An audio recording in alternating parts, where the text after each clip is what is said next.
If there were two pieces of advice that I would give myself when I first started selling residential real estate, one is that I should know who my ideal client is. And two would be to know your strengths, your weaknesses, your characteristics, and your overall personality. And I'll explain those two throughout this video. But when I thought about these 2 points, it didn't just apply specifically to real estate sales, but I strongly believe that these things can be applied to any business that you have.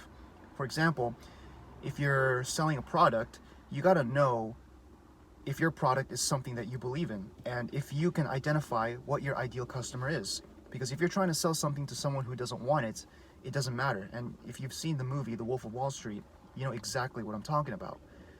The second point, strengths, weaknesses, your personality, that lesson came somewhere along the second year mark of my business.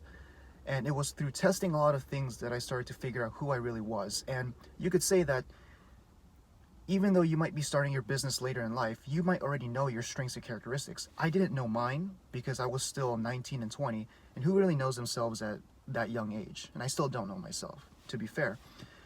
But really, the reason why I consider those two important, to go back to the first point, to know who your ideal client is, if you know who your ideal client is, you know how to craft your strategy around that specific person.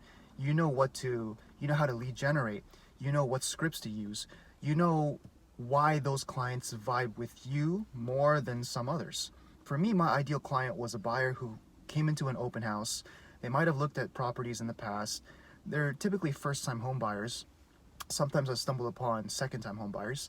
But once I identified that most of my best closings came from open houses, I shifted my strategy towards doing more of those open houses, and as a result, I got more business, as opposed to me continuously door knocking and cold calling and not necessarily getting the results that I want. And the only way you're able to know what your ideal client is, it's not out of emotion, it's not out of feeling, it's out of tracking your numbers. You have to track your numbers. And this point could be, say, a third point, but you could cascade it under the first point, which is knowing your ideal client. In order for you to know who your ideal client is, you have to track your numbers. How many closings do I have? Where did those closings come from? How many appointments have I set? How many were conducted? Where did those leads come? You know the picture. And I talked about that tracking numbers in another video, which I'll link in the cards above. But if you don't track your numbers, you're running your business blind.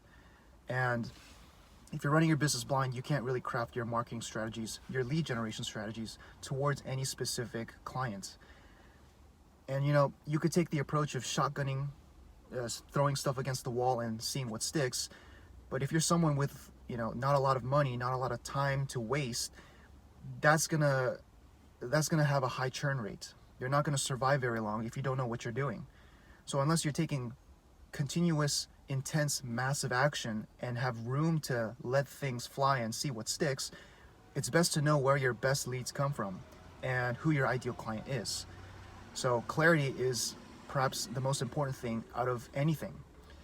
And I learned this point from Joshua Smith, who was my coach, and I highly suggest any real estate agent check Joshua Smith out for coaching.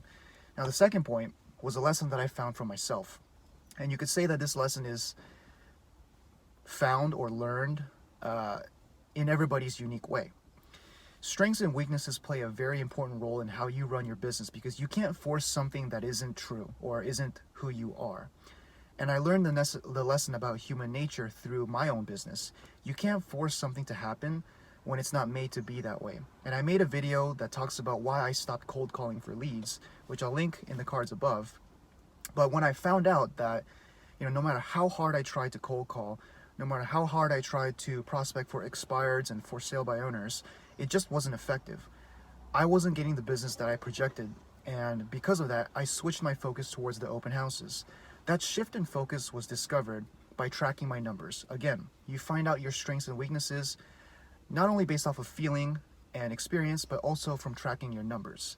That's it's so important. I can't stress enough how important it is to track your numbers.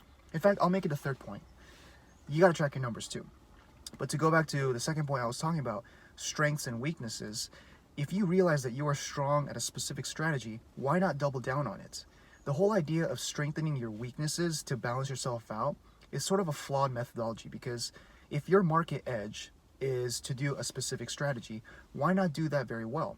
Similarly, if you can combine multiple strengths and make yourself a unique real estate agent, a unique business person that offers something that no one else is by combining multiple strengths together, do that, because no one else is.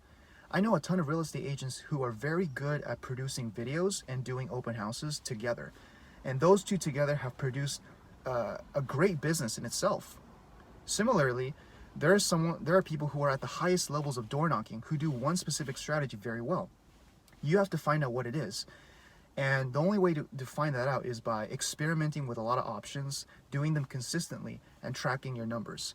The only way I was able to know these things is because after 2 years of doing them consistently and tracking my numbers, I knew what kind of results to expect based off of that repeated history.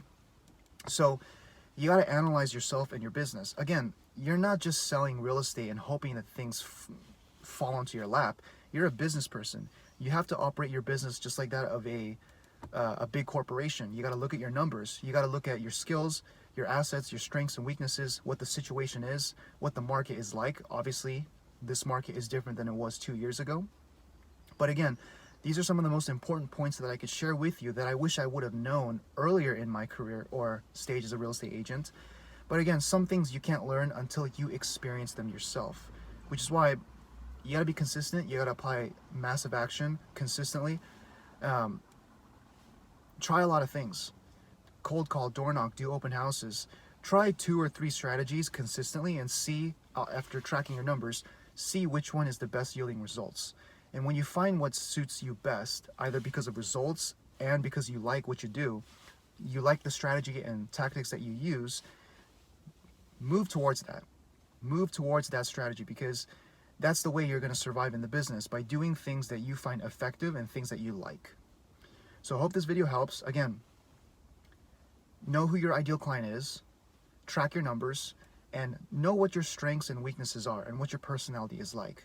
You got to craft your business around that ideal client and yourself.